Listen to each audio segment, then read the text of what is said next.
Salut les marques, salut les smarts et bienvenue dans ce nouvel épisode de Catch Up, votre podcast qui transpire le catch. Aujourd'hui, nous allons analyser l'épisode de SmackDown et avec moi pour cette analyse, j'ai l'ami Chris. Salut Chris. Salut Irem, salut Peuple de Ketchup, ça va bien? Bah oui, toi comment vas-tu? Bon écoute, ça va pas mal. Bah écoute, nous ne serons pas juste toi et moi aujourd'hui puisque c'est le grand retour de Kyrias. Il a mis son réveil ce matin, il a pu se réveiller à l'heure pour nous rejoindre. Salut Kyrias, comment ça va? Ça va bien, bonjour à tous. Salut Garyem, salut Chris. Salut Karias. Bon, il s'est passé pas mal de choses depuis la dernière fois que tu nous as rejoint pour une analyse, donc ça va être plutôt intéressant d'avoir ton avis sur les grosses storylines de cette fin d'année. Et ça a commencé tout simplement avec Miz qui devait tenir un Miz TV spécial avec Daniel Bryan comme invité. Daniel Bryan qui est un petit peu voilà, dans les méandres, hein. On ne sait pas trop. D'une semaine à l'autre, ça a l'air un petit peu compliqué. L'instabilité mentale de Daniel Bryan qui a été tout simplement capturé la semaine dernière. Il a été aspiré dans le ring par The Fiend. Du coup, ce soir, il n'est pas là, Daniel Bryan. Alors, il nous dit un petit peu comme la semaine dernière. J'en avais discuté lors de la review. Le Miz nous rappelle que lui et Daniel Bryan ne sont pas potes. Bah, tu m'étonnes. Mais que SmackDown a besoin de Daniel Bryan. Le film donc l'a embarqué la semaine dernière, donc il n'y a plus de Daniel Bryan, c'est fini. Mais le Miz, il veut savoir ce qui s'est passé et Bray Wyatt en profite pour apparaître. C'est la Firefly Funhouse et il y a une image de Daniel Bryan avec les yeux barrés là, comme il y a tous les autres qui rejoignent donc tous les autres portraits des précédentes victimes de The Fiend. Bray prêche un petit peu celui qui ne sait pas exactement ce qui s'est passé. Il suppose qu'il est avec The Fiend, Daniel, et qu'il n'en a sûrement pas terminé. Du coup, Daniel Bryan, il sera pas là pour TLC, alors, ce qui est un petit peu con. C'était une belle affiche. Mais pourquoi pas à la place d'avoir tout simplement un Miz versus Bray Wyatt. Et pour convaincre le Miz, Bray a ressorti donc une image de la famille de Miz, donc il y a Maryse et leurs deux magnifiques enfants. Donc voilà, on joue la corde de la famille. Le Miz part en courant sous le Titantron. Après, il prend son téléphone. Il demande à son épouse de bien verrouiller les portes et qu'il va rentrer plus tôt que prévu ce soir, malgré les grèves, malgré les problèmes de transport. Eh ben écoute, Kyrias, puisque tu es réveillé, je vais te poser une Oui. question. Est-ce que effectivement SmackDown a vraiment besoin de Daniel Bryan autant que le Miz le dit? Oui, on a besoin de Daniel Bryan. Un peu moins du mise pour un match, je pense. Ça shoot déjà, allez. Au Mais bon, réveil. pour quel type de match qu'on va avoir droit, quoi. C'est vrai que Est-ce qu'il donc y du aura une coup stipulation? on nous a officialisé, c'est vraiment un match Miz Bray Wyatt qu'on aura, hein. Ce sera pas un match avec The Fiend. Et en stipulation? Stipulation, essayer de pas s'endormir devant l'écran. Ça va être la stipu. Attention, lumière rouge. Ouais, du coup, pour ceux qui n'aimaient pas les lumières rouges, effectivement, ça va être. Ah, c'est mon cas, ouais. Ah, tu Donc, n'aimes pas les lumières rouges. ah non, ah non, pas du C'est tout. donc toi. J'en fais partie, ouais. Donc, Et écoute, tu du attends un coup, petit ça peu de ça, me... hein. Une mandible close assez rapidement. Et Allez, puis et puis qu'on c'est passe à tout. autre chose. Ouais, toi, Chris, alors, est-ce que tu penses que SmackDown a vraiment besoin de Daniel Bryan ou est-ce qu'on peut se contenter d'une drôle d'affiche, là, un Miz contre Bray Wyatt? À quoi on peut s'attendre? Je pense que c'est plutôt pas mal foutu, tu vois, quoi, parce que pour le coup, j'ai trouvé ça relativement cohérent, le fait que Brian, il s'est fait quand même raser gratis la semaine dernière, Ouais. et du coup, il est pas là, et je trouve ça assez logique, ça aurait été étrange un peu de le voir arriver, ou alors ça se trouve, on l'aurait vu complètement rasé, tu vois, de la tête aux pieds. Mais donc du coup, ils ont fait une espèce de feud de transition avec le Miz en mettant dans la balance la famille, la famille. Ah, Samoa Joe nous avait fait ça avec AJ Styles. Là, c'est le Fiend avec Maryse et les enfants du Miz. Je trouve que ça, c'est plutôt pas mal foutu. Après, je vous rejoins sur le fait qu'à TLC, je m'attends pas à un match grandiose. Je pense que ça va être assez court. Le Finn va éclater le Miz très rapidement et on va retourner sur Daniel Bryan assez vite.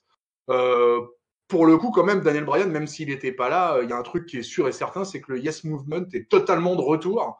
Ouais. Et que même absent, le Yes Movement a été vivace pendant ce show. Le Miz va s'en servir, hein, je Oui, pense. oui, peut-être. Oui, le Miz, effectivement, risque aussi de tourner autour du Yes Movement pour essayer de résister un peu au Finn. Mais bon, la réalité, c'est qu'il va se faire éclater, quoi. Oh Ouais. oui. Ouais, on va voir effectivement. Donc tu dis The Finn, hein, mais c'est bien Bray Wyatt. Hein, c'est sous la forme de Bray Wyatt qui a annoncé le match. Hein, donc à moins qu'on ait une surprise, ça risque d'être assez étrange. Enfin, une configuration un peu inattendue, puisqu'en fait on a vu Bray Wyatt apparaître un peu plus tard. Hein, il a attaqué le Miz. Donc c'était la première fois qu'on voyait vraiment Bray Wyatt en dehors de la Firefly Funhouse. Si on met de côté ses apparitions dans les talk shows qu'il avait fait il y a quelques semaines. Bray Wyatt est sorti de la Firefly Funhouse. Alors moi j'ai une petite question avant qu'on passe à autre chose. Est-ce que vous ne pensez pas que ça aurait été mieux de laisser vraiment Bray Wyatt dans cet univers de la Firefly Funhouse qui n'apparaît jamais en dehors de cette espèce d'émission télé? On se souvient que Seth Rollins il avait trouvé un moyen d'entrer dans l'émission de télé. On ne sait pas d'ailleurs comment, mais il avait trouvé un moyen. Est-ce que ça aurait pas été une bonne idée de vraiment séparer complètement les deux, garder Bray Wyatt dans son émission télé, The Finn sur le ring, et comme ça, on avait vraiment une séparation claire entre les deux. Chris, qu'est-ce que t'en penses de ça? Ouais, ça m'a pas dérangé qu'il apparaisse. Ça m'a pas posé de problème particulier. C'est pas. Je trouve ça même plutôt pas mal dans le sens où Bray Wyatt, il est voilà, de double personnalité là, démoniaque. Je pense que ça pose pas de problème particulier. Y a pas beaucoup. Je sais pas si beaucoup de gens l'ont relevé finalement. Et puis de toute façon, on sait bien qu'il va apparaître en The Finn pour le match à TLC, donc. Ah, Je toi, sais t'es pas. persuadé qu'il va être en The Finn ce dimanche? Ah ouais, moi j'en suis convaincu, quoi. Ouais, effectivement, c'est peut-être là, ils essayent un petit peu de nous la faire une petite surprise quoi pour ce dimanche. Ok. Et toi, Kyrias, sur Eh bien, cette moi, séparation ça m'a entre pas les deux? choqué. Ouais. Pour te dire, j'avais même pas relevé, en fait. D'accord, en fait, je suis le seul à me prendre la tête avec ça. Moi, ça m'a choqué parce que j'ai dit, mais qu'est-ce qu'il fout là? Il devrait être dans sa télé. Ouais, non. Pour moi, il y a toujours les deux personnages, mais là, ça m'a pas choqué que Bray Wyatt apparaisse, quoi. Ok, ben voilà, je serai choqué tout seul dans mon coin, tout seul dans Après, un coin du là, studio. je pense aussi que ce sera The Fiend qu'on verra dimanche, mais pourquoi pas le Bray Wyatt aussi, ça peut être un développement intéressant. Ouais, non, je pense Mais ça qu'effectivement, il m'étonnerait quand faut. même. Pour l'entrée, quand même, ce serait pas la même, hein. Ouais, non, il faut qu'il joue la carte de oh, ça alors, en fait, c'est The Fiend, ça alors, et puis qu'il vienne exploser The Miz en deux prises, et puis c'est terminé. Ouais, en ayant les cheveux de Maryse dans les mains, là, qui leur a rasé au préalable, Ah oui.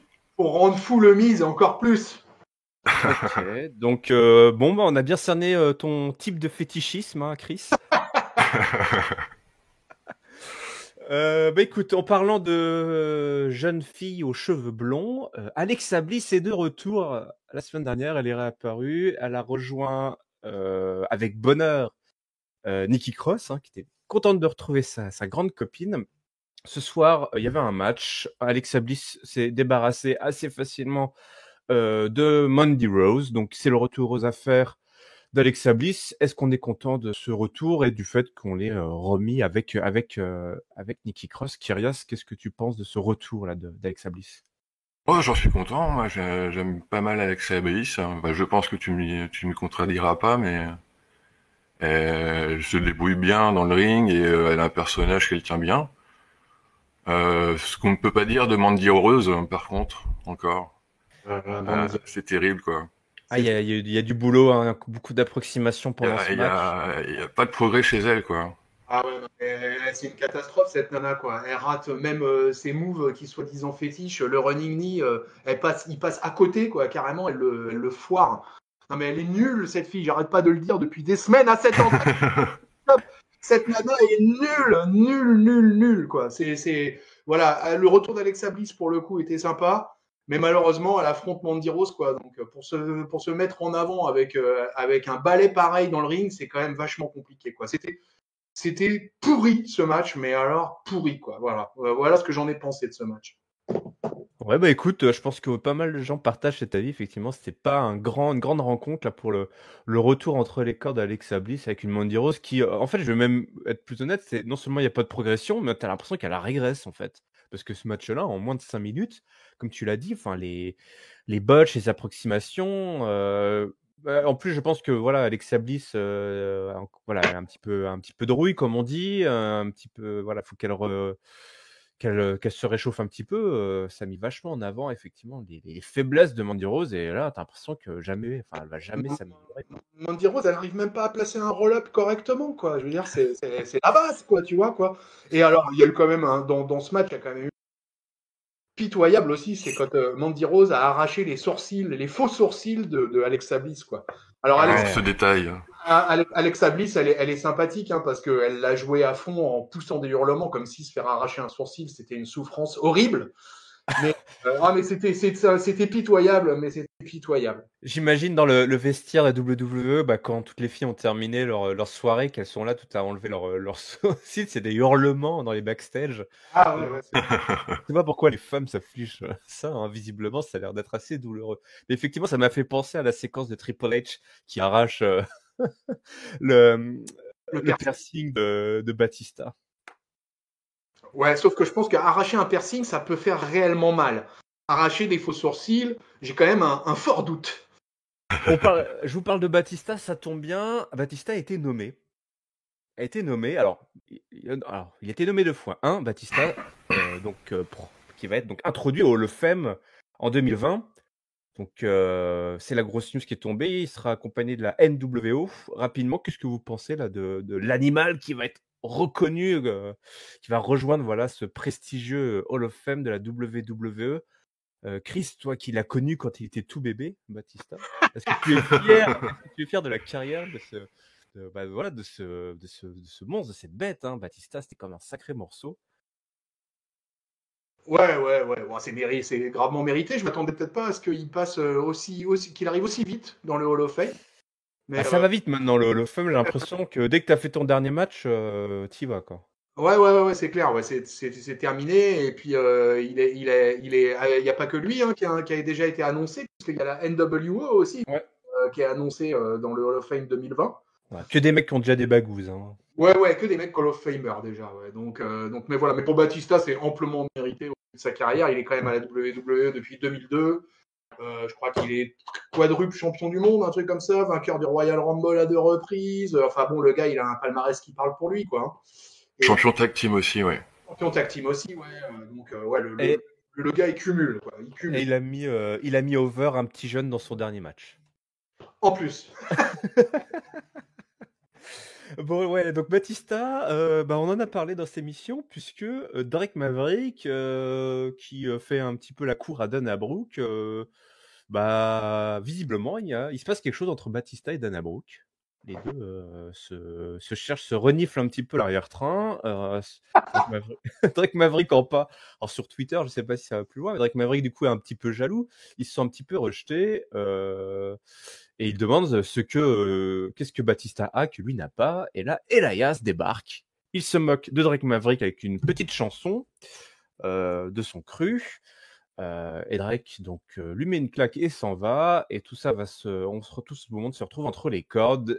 Elias lui met une bonne fessée devant tout le monde dans une séquence un petit peu longue, et Dana Brooke arrive aussi pour lui mettre le punir également, faire espèce de tomber devant tout le monde. Donc voilà, Drake Maverick ridiculisé, mais Drake Maverick toujours là, et Elias qui revient un petit peu par la petite porte, mais de retour. Donc, Kyrias, est-ce que t'avais manqué là, notre chanteur préféré? Pas spécialement, mais après il est toujours rigolo à voir à l'écran et à écouter ces petites chansons débiles. Par contre, j'ai pas donné mon avis sur le Hall of Fame, si je peux me permettre. Batista faisait partie de cette storyline, donc il est toujours temps de donner son avis sur le Hall of Fame. Qu'est-ce que tu penses de Batista? Batista, moi j'ai connu que sur ses derniers runs, parce que je suis depuis 2009, sa période d'avant, j'ai pas connu. J'ai pas trop regardé non plus à posteriori. Après, il le mérite amplement, mais oui, effectivement, ça arrive un petit peu tôt, mais en même temps, il est devenu un petit peu mainstream maintenant, Ouais. avec ses activités annexes et principales maintenant aussi, je pense. Ouais, des grosses activités annexes qui font des gros chèques, hein. Ouais, ouais, ouais. Non, non, il est pas à plaindre, le Batista, je pense. Il est bien traité. Ouais, si tu as suivi à partir de 2009, il faut que tu ailles voir entre Batista et l'Undertaker entre 2002 et 2009 parce qu'il y a eu quelques matchs entre les deux qui ont été quand même particulièrement savoureux, quoi. Je sais plus, est-ce qu'il y avait eu un match à WrestleMania entre les deux? Il me semble Ouais. bien, ouais, ouais, ouais, ouais, ouais, ouais, Ouais? bien sûr. Ouais, ouais, ouais. Ah, J'ai c'est bien. j'ai pas en tête la date et l'année exacte, mais il y a eu un WrestleMania avec un Batista Undertaker, ouais. Il me semble bien, hein. Alors, je veux la date, le lieu et la position dans la carte exacte, s'il te plaît. Ah, Et le Sinon, nom on de n'est pas, l'arbitre. sinon, on n'est pas crédible dans ce podcast, tu comprends? Il faut le nom de l'arbitre et aussi. Le nom de l'arbitre, ouais. Ouais, effectivement. Du coup, ouais, donc le retour d'Elias, ce qui fait plaisir également, j'imagine, à la maîtrise. C'est un grand. WrestleMania 23. WrestleMania, Comment? WrestleMania 23, Il Undertaker allait. versus Il allait. Batista pour le WWE World Heavyweight Championship. Ah là là, Bravo. fact-checking en direct par Eh ouais, Chris. on est comme ça, nous. On a une petite vidéo sur les tributes to the Troop, hommage aux soldats, et surtout, mesdames et messieurs, on a enfin eu quelque chose qui s'est passé autour de la scène tag team. On en dit beaucoup de mal ces dernières semaines hein, dans Catch Up. On a eu un gros match par élimination pour déterminer un first contender. Les New Day étaient aux commentaires. Dans les équipes, nous avons eu la Lucha House Party, The Revival, Heavy Machinery et surtout le duo que j'appelais de mes voeux Ali et Chad Gable, donc qui forment donc une nouvelle tag team hein, qui ont passé tellement de temps ensemble. C'était plutôt bien vu.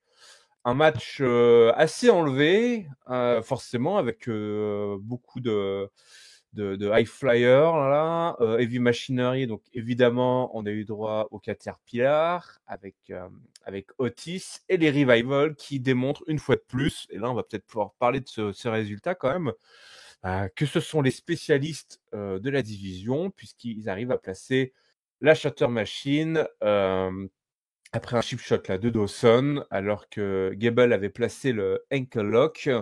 Les Revival, donc, qui se qualifient, qui redeviennent first contender. On repart donc sur une rencontre entre les Revival et The New Day. On a d'ailleurs une petite séquence micro à la fin. Les Revival, ils sont toujours au taquet. Hein, dès qu'ils leur donnent un micro, ils arrivent à te faire une bonne promo. Ils veulent montrer une fois de plus que eux, c'est des vrais, quoi. C'est des vrais bonhommes. Ils sont là pour le business. Ils sont pas là pour les céréales. Alors, on a eu un bon match. Les Revival, c'est une super tag team. Mais est-ce qu'on n'aimerait pas commencer à voir un petit peu autre chose que des match-up Revival versus New Day Kyrias, est-ce qu'on ne voudrait pas voir autre chose là? Effectivement, c'est du déjà vu. Après, c'est de la qualité, donc moi, je prends quand même. Je tiens à te féliciter pour ta prédiction de la dernière émission concernant la future tag team Ali G, enfin pas Ali G, Ali et Shorty G. Ali G, c'est pas mal, écoute. Et en plus, Shorty G, mais Ali n'est pas beaucoup plus grand que Shorty G, hein, donc peut-être que ça Oui, peut oui, être oui. Shorty Team. Et du coup, bah, ils viennent compléter un match avec trois équipes face face à une équipe heel. Donc le résultat était un petit peu prévisible. Ouais, c'est vrai, tiens, j'avais même pas fait gaffe, effectivement. Ah bah moi, j'ai Ouais, fait gaffe tout de suite, hein. Alors là, je peux te dire, là, moi j'ai été hyper déçu, hein. Avec la cloche retentisse, j'étais déjà dégoûté, quoi. Donc, parce que je connaissais déjà le vainqueur, quoi. Donc, j'ai trouvé que c'était bouqué avec les pieds, ce match. Comment on peut nous faire avaler? Enfin, peut-être que pour la personne qui suit très, très occasionnellement le catch, mais pour un suiveur régulier, c'était une catastrophe de voir arriver trois équipes face face à une équipe heel, quoi. Qui ne pouvait, avec des champions face que sont les New Day, qui ne pouvait pas imaginer autre chose qu'une victoire des Revival dans ce match? Ah bah peut-être que Robert Roode réfléchira à 2 fois avant de faire une petite fumette là, de fumer un petit spliff avant un SmackDown, puisque effectivement on aurait pu tout à fait voir Robert Roode et Dolph Ziggler à la place de Lucha House Party par exemple. Mais voilà, Robert Roode s'est fait pincer par la police, la Wellness Policy, et il a été puni 30 jours là. Putain, Arrêté. et il fait même pas tourner, Robert, quoi. Putain. Ah si, attends, il a fait tourner, je crois, parce qu'ils sont 2, non, à cette, ils ont pas été 2? Il a un frère Colomb, je Ouais, crois. voilà, il a fait tourner un des frères Colomb. Ouais, moi, j'étais pas là, moi, quoi. Merde. Bah ouais, bah c'est ça. T'as tes heures de sortie à l'EHPAD, tu peux pas Ah ouais, sortir comme ça. c'est chiant, ça. Faut t'arranger avec un des gardes, un des gardiens. Ouais, il faut que je trouve un moyen, là, mais faut que je contacte le Robert. Bob. Bobby, bah Bob, c'est Bob Marley là, parce qu'il s'est fait pris la main dans le pot de confiture. Mais ouais, effectivement, je comprends ta déception, Chris là. C'est pas hyper bon. Comme tu dis, Karias, voilà, on a de la qualité qui s'est garantie qualité quoi. Mais ce sera pas pour cette fois. C'est pas à TLC qu'on va avoir du sang frais dans la division tag team. Ouais, parce que New Day Revival, là, on en est à combien de matchs? Comment ça? 1000, je crois. Légèrement redondant. Ouais. On n'aura pas une stipulation aussi là pour eux? Ah ouais, surtout qu'ils excellent. Enfin, souvent New Day. Je me souviens de quelques matchs avec les Usos avec des stipus bien sentis. Ça peut être sympa de nous sortir une petite stipulation, mais Le dernier moment? ouais, Comme pourquoi d'hab. pas un meilleur des trois tombés, un truc comme ça, tu sais, vu que Ah, ça peut être pas mal, ça, ouais. justement les Ouais, mecs se sont croisés 1000 fois déjà, ou ouais, ça aurait été pas mal de nous rajouter une petite stipu de ce genre-là, quoi, un peu compétitif, toi, puisque c'est un petit peu l'angle des Revival qui connaissent en plus la stipu. Ils en ont fait plusieurs, des gros matchs en 3 manches, ou alors pas un last man standing match, mais Un ladder. un Iron Man match, quoi, quelque chose comme ça. Ça pourrait être sympa aussi. Mais bon, visiblement non. Donc rendez-vous en pré-show, les amis. Voilà. Ouais, c'est à peu près ça. Ouais. Bon, le changement, il va peut-être être du côté de la division féminine. Il y a le lot d'Alexa Bliss aux affaires, mais bon, elle est occupée avec Nikki Cross et la déesse Mandy Rose. Mais surtout, il s'est passé quelque chose d'assez notable la semaine dernière, puisque Lacey Evans est dorénavant à compter parmi les gentils de la division féminine et babyface. Donc, elle déroule rapidement face à une jobbeuse locale, alors qui était habillée, mais un petit peu bizarrement, non? Elle avait un accoutrement assez particulier de dompteuse de lion là au cirque. Et Sasha Banks débarque. Sasha Banks nous fait une promo pour dire que c'est elle, la vraie boss, elle est The Blueprint, donc le standard, la leader de la division féminine, alors que Lacey Evans n'est qu'une Mary Poppins pathétique. Ne touche pas à ma copine Bailey, sinon tu seras une mauvaise image pour ta petite fille. Et là, Lacey Evans n'est pas contente qu'on parle de sa fille comme ça.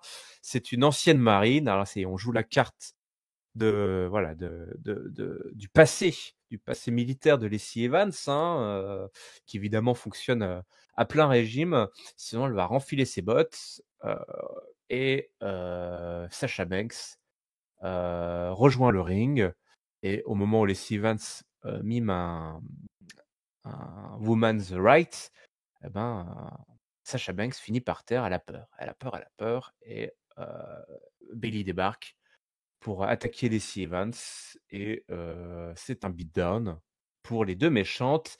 Est-ce que les Evans a les épaules pour pour être, on va dire, la babyface, même si c'est temporaire, de la division féminine? La question est posée à Chris. Je doute, parce que pour moi, la top babyface féminine à l'heure actuelle à SmackDown, ça reste Alexa Bliss.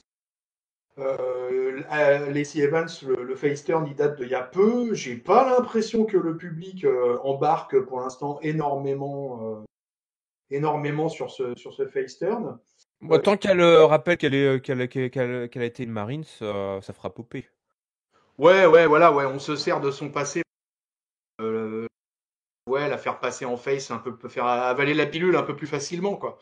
Mais bon, tant que, je sais pas, moi je suis tellement pressé de voir Bailey finir son règne parce que je trouve que c'est un règne catastrophique, quoi, Aïe, aïe, aïe. l'un des plus mauvais règnes qu'il y ait eu à SmackDown et à Raw compris chez les femmes depuis un long moment, quoi. Donc bon, il tente le coup en passant Lacey Evans. En plus, je pense que ce face turn, il a été largement téléguidé en prévision des Tribute to the Troops.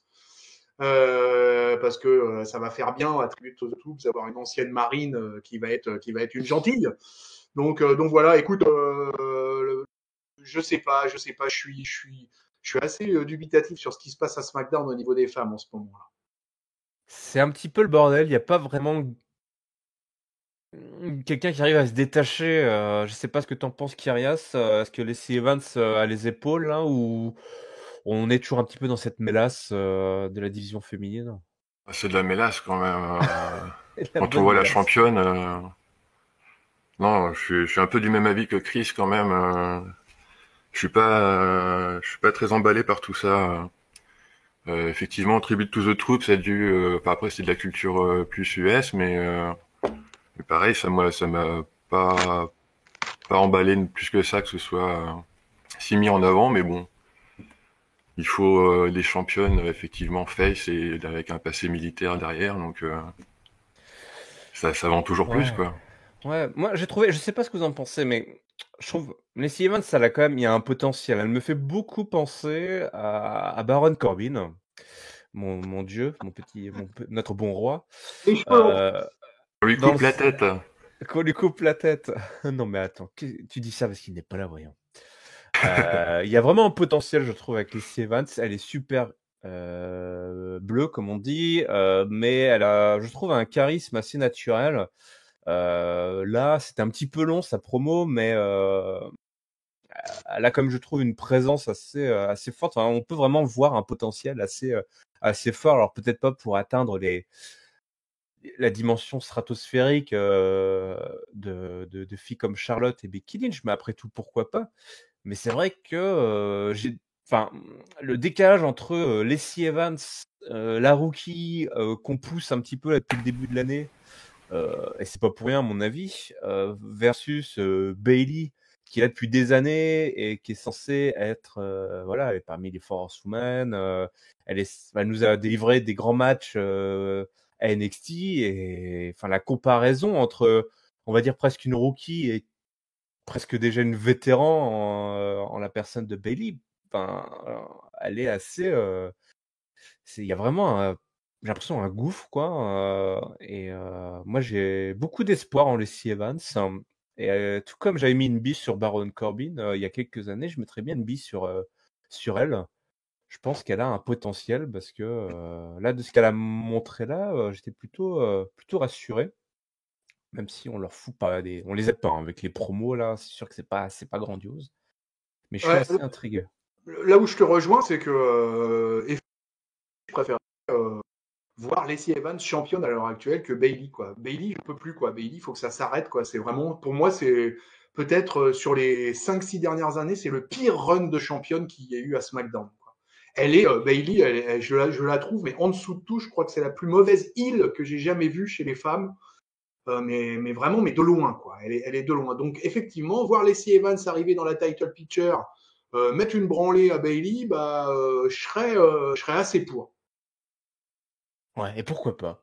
Et pourquoi pas une grosse surprise, un gros upset, Bailey, c'est pas les gens qui ne convainc pas, et un run de surprise un petit peu de Lacey Evans qui serait assez surprenant, pourquoi pas? Et, et là, à l'heure d'aujourd'hui, il y a un de vous deux qui a pu déterminer qui était le number one contender face à Bailey, là. Bonne question. Officiellement, il y a aucun match hein, qui a été annoncé, il me semble, pour TLC. Aucun match pour l'instant annoncé. Ouais. Bon, il reste un SmackDown. Ouais, parce qu'on n'a rien, quoi. On n'a rien. Même les Evans sont. Bah voilà, on chante ses louanges. Toi et moi aussi. Je suis assez. Enfin, je suis assez d'accord. Je suis assez pour. Non, je sais pas que je suis pour, mais c'est vrai que on en est là, c'est-à-dire qu'on en est à vouloir qu'une jeune rookie qui a encore beaucoup à faire, beaucoup à prouver avant d'être championne, parce que, enfin, je vais être, enfin, j'ai pas, comment dire, j'en ai un petit peu marre que dès qu'une fille paraît, enfin, a un spotlight, tout d'un coup, enfin, elle chope la ceinture. Toi, je pense que Lacey Evans, on peut encore faire 1 an ou 2 avant qu'elle chope la ceinture. Ça pourrait être, enfin, on a le temps encore avec elle. Mais c'est vrai que là, quand on te demande, tu préfères quoi, Bailey qui continue à faire sa tronche, et c'est à peine si on la voit en plus, enfin, on la voit pas, c'est Sasha Banks qui fait tout le boulot là, donc Ouais, ça elle va finir par splitter, elle va finir par lui mettre une droite à Bailey. J'arrive pas à croire que Banks elle va dans ce délire-là. ouais. C'est vrai Elles que sont amies. Elles sont amies. Bon, messieurs, on va passer à autre chose, aux choses sérieuses. Direction la SPA, puisqu'il y a un gros toutou à adopter. Je sais pas si vous êtes, si vous avez de la place chez vous là, mais on a un gros chien là. Oh, il est gentil, il mange pas beaucoup. Hein, on va voir ça à la fin du show. Est-ce qu'il est propre? Il est tout à fait propre. Faut peut-être l'amener un petit peu chez le toiletteur là pour lui couper un petit peu les poils, mais sinon, parce qu'il a le cheveu long, mais c'est un bon chien. C'est Roman Reigns. C'est Roman Reigns. Roman Reigns, il a un match ce soir contre l'autre chouchou. On a le chien et le chouchou de Chris, Dolph Ziggler. Donc il nous fait un main event à SmackDown. Puisqu'on a un match entre les deux ce soir. Il y a une petite interview là de Roman Reigns backstage. Baron Corbin sera dans les parages. Et ce soir, donc, on a un bon petit match entre le Big Dog et Dolph Ziggler. Un match remporté, évidemment, par Roman Reigns pour un gros spear, là, très bien vendu par Dolph Ziggler. Mais l'angle final, c'était tout simplement l'humiliation, l'angle de l'humiliation, puisque Baron Corbin, alors c'est assez drôle, Baron Corbin est arrivé en cours de match sur son trône, porté par ses sbires, et il a rejoint un peu plus tard le ring, et surtout, Roman Reigns se retrouve attaché au poteau, avec une paire de menottes, et surtout, et ben visiblement il avait très faim, Roman Reigns, puisque Dolph Ziggler et Baron Corbin nous sortent. Alors, il y a un sacré bordel quand même. C'est toute une épicerie qui est sous le ring de la WWE, puisqu'il y avait de la bouffe, de la pâtée pour chien, et on a le fameux angle de l'humiliation. Dolph Ziggler et Baron Corbin donc déverse les boîtes de pâté pour chien bien fraîches sur la tête de Roman Reigns. Ça dure des plombes et surtout ça se termine là-dessus. Roman Reigns humilié, Roman Reigns attaché, mais est-ce que Roman Reigns sera encore debout la semaine prochaine? Qu'est-ce que tu as pensé de cet angle, Kyrias, du toutou à sa mémère là qui a été qu'on a nourri? Alors autant le match avant sa conclusion et cette fin de show, enfin voilà, je fais la différence entre les deux, mais la toute fin du show avec le segment avec la bouffe pour chien, oh là là là là, mais quel désastre! Mais pourquoi quoi? Pourquoi on nous fait subir ça? Pourquoi? Ouais, c'est ça la question. Pourquoi cette merdasse quoi? Ah là là, c'est pas possible quoi. Moi j'étais atterré. Et puis les mecs sous le ring, il y en a un qui était sous le ring a priori. On l'a jamais vu sortir du ring. T'as raison. Ouais. Enfin, c'était vraiment bizarre. Hein. Et non, enfin, expliquer qu'on regarde du catch quand on voit ça, c'est pas facile. Il faut pas montrer que ça, c'est sûr. Ah ouais, non, si t'expliques à des Ça peut faire peur, quoi. Si t'expliques à l'époque que t'as le dernier main event que t'as regardé, le mec a terminé sous des boîtes de conserve, de bouffe pour chien, quand même, c'est compliqué d'expliquer sa passion pour l'ignoble sport. Hein. Ouais, et puis là, voilà, don't be a bully, quoi. C'était la politique avec les enfants au mois pour la WWE, et là, on leur donne l'exemple même de ce qu'il faut faire. Enfin, je sais pas, je comprends pas. Ah si, après on apprend que effectivement dans les cours de récré, entre retrouve avec des gamins attachés sur lesquels on déverse de la pâté pour chien, on saura d'où ça vient. Et peut-être que le roi Corbin n'a pas signé l'accord du Don't Be a Bully. Hein. Ça n'engage que les gens les signataires de cet accord. Bon vieux roi. Le bon vieux roi, voilà, hein, qui humilie donc Roman Reigns. De toute façon, tout ce beau monde va se retrouver donc ce dimanche, Roman Reigns contre le roi Corbin. Et ce sera, je pense, l'occasion de enfin tourner la page hein, sur cette rivalité là qui dure depuis un bon bout de temps. Effectivement, qui à l'heure actuelle nous offre, ce qui est terrible, il nous offre quand même des bons matchs hein, dans cette storyline. Ce bon vieux Robert Roode, hein, qu'on regrette déjà, avait eu un bon match la semaine dernière. Là, avec Dolph Ziggler, écoute, on avait un match plutôt bien enlevé, avec pas mal de near fall, des spears contrés. Il y avait un petit momentum hein, sur la fin, les 5 dernières minutes étaient plutôt bien enlevées. Mais c'est vrai qu'après, on tombe dans les travers de ces storylines d'humiliation. Voilà, c'est quelque chose dont il n'arrive pas à se défaire hein, à la WWE. Du coup, c'est comme ça qu'on se quitte. On se quitte sur cette image de Roman Reigns. Alors, visiblement, Baron Corbin, dans son élan, dans sa générosité, s'est retrouvé avec des morceaux de pâté pour chien. Il a lui-même goûté. Effectivement, c'était de la vraie pâté pour chien. Faut savoir payer de sa personne, donner de sa personne hein, dans le catch. On verra la semaine prochaine, ce sera sûrement l'heure de la vengeance pour Roman Reigns. Mesdames et messieurs, c'est l'heure du mot de la fin, puisque nous sommes arrivés à terme pour cet épisode, cet avant-dernier épisode de SmackDown à une semaine maintenant hein, de TLC. C'est l'heure de partager votre top, votre flop et votre note. Chris, si tu veux bien commencer, tu as l'honneur de nous dire ce que tu as préféré, ce que tu as détesté lors de cet épisode du show bleu. Ouais. Bah écoute, il aurait pu aller au booking des tag teams avec 3 équipes face et une équipe heel. Il aurait pu aller à Mandy Rose comme d'habitude. En fait, Mandy Rose, on pourrait lui donner tous les vendredis de toute manière. Pour l'ensemble de sa carrière. Ouais, pour l'ensemble de son œuvre, voilà. Mais le flop, je vais quand même le donner à cette merde absolue de la fin du main event, quoi, parce que moi, vraiment, j'ai trouvé ça pathétique. Et alors là, moi, pour le coup, voilà, quoi, moi, vraiment, mais je n'adhère pas une seule seconde à ce genre de truc, quoi. Donc j'ai trouvé ça, mais vraiment totalement mauvais. Sur un truc qui, au final, et ça reste de la mid-card, là, hein, parce que là, on n'est pas du tout dans des histoires de championnat, de ceinture et quoi que ce soit. Hein. Roman Reigns, Corbin, Ziggler et compagnie, ils sont cantonnés à la mid-card hein, depuis quand même pas mal de temps, pas mal de mois. Et vraiment terminer le main event de SmackDown avec cette image catastrophique de Reigns enduit de pâté pour Klebs. Ah non, ouais, franchement, c'est vraiment pas passé, quoi. J'ai trouvé ça catastrophique, mon Dieu, mais comment expliquer que j'aime le catch à quelqu'un après avoir vu un truc pareil? Mais c'est impossible, quoi. Impossible, quoi. Donc ça, c'est mon flop. Mon top, putain, j'ai vachement de mal.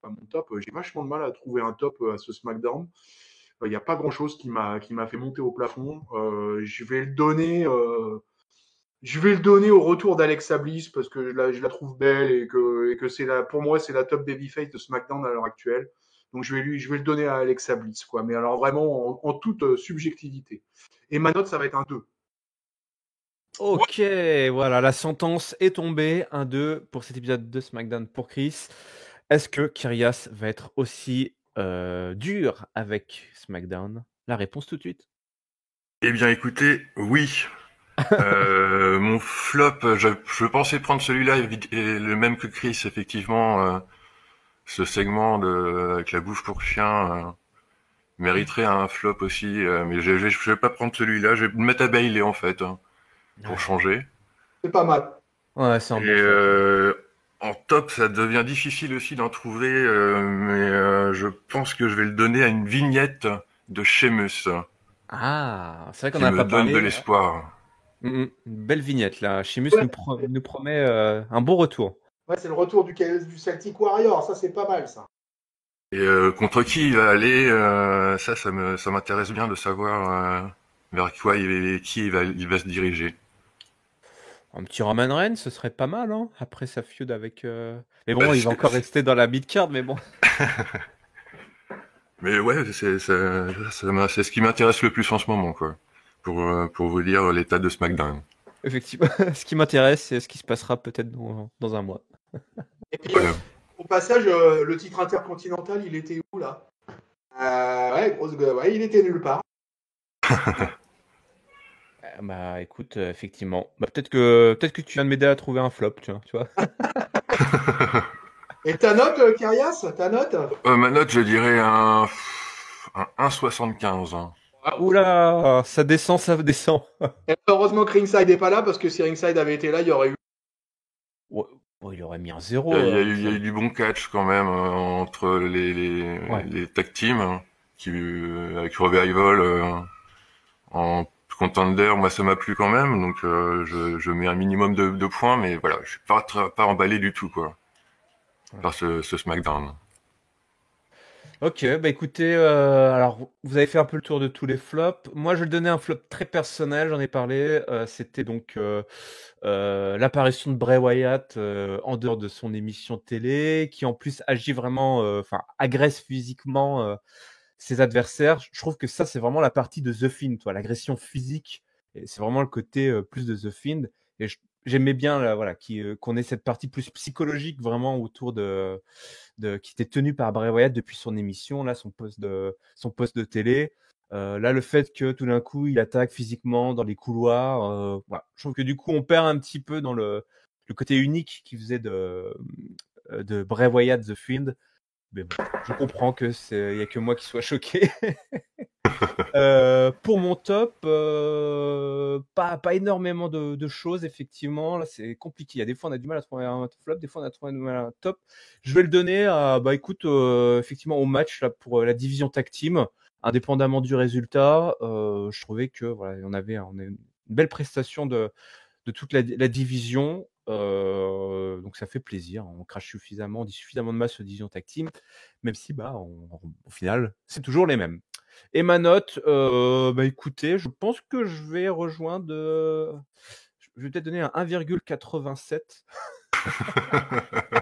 pour cet épisode de SmackDown. Je me situe entre vous deux. Là, je me mets au milieu. Effectivement, c'était pas dingue. Il reste un épisode de SmackDown pour relever la barre là, mais bon, je suis pas sûr que ça va forcément voler beaucoup plus haut.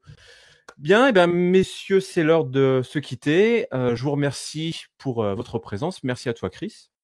Merci Irem, merci toujours avec plaisir. Et merci à toi, Kyrias, pour ton analyse, là, ton petit retour. Content là d'être de retour et d'avoir pu donner ton avis sur ce merveilleux épisode de SmackDown. Ouais. Merci de m'accueillir Ça va de nouveau. Ouais, j'espère avoir de meilleurs shows à commenter prochainement.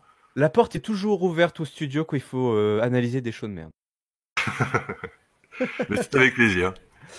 Quant à moi, je vous donne rendez-vous très bientôt pour la suite. D'ici là, on vous souhaite à toutes et à tous une bonne semaine pleine de catch. Salut. Ciao. Salut Irem, salut Kyrias, salut peuple de catch-up.